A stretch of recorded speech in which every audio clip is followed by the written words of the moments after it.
মাননীয় মুখ্যমন্ত্রী মমতা বন্দ্যোপাধ্যায়ের অনুপ্রেরণায় সুফল বাংলা উদ্যোগ চালু করেছে পশ্চিমবঙ্গ সরকার। কৃষকদের জন্য ন্যায্য দাম নিশ্চিত করতে এবং ক্রেতাদের জন্য সাশ্রয়ী দরে পণ্য সরবরাহ করতে বর্তমানে রাজ্য জুড়ে 649টি আউটলেটে এবং 9টি বাল্ক ক্রয় কেন্দ্র কার্যকর রয়েছে।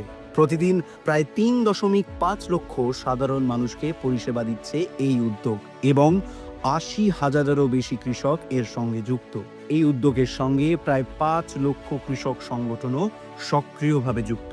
এখন এই পরিষেবা আরও 61টি নতুন স্থানে সম্প্রসারিত করা হচ্ছে এবং এর জন্য 50টি নতুন গাড়ি কেনা হচ্ছে।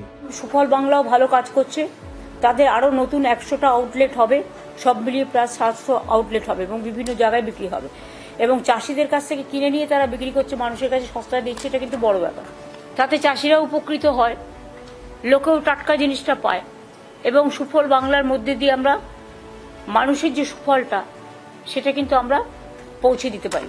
এই অগ্রগতি বজায় রাখতে সদ্য উদ্বোধন হয়েছে মৎস্য সুফল বাংলা, যার মাধ্যমে এই আউটলেটগুলিতে এখন থেকে টাটকা মাছও পাওয়া যাবে। মৎস্য সুফল বাংলাটাও আজকে উদ্বোধন করে দিলাম।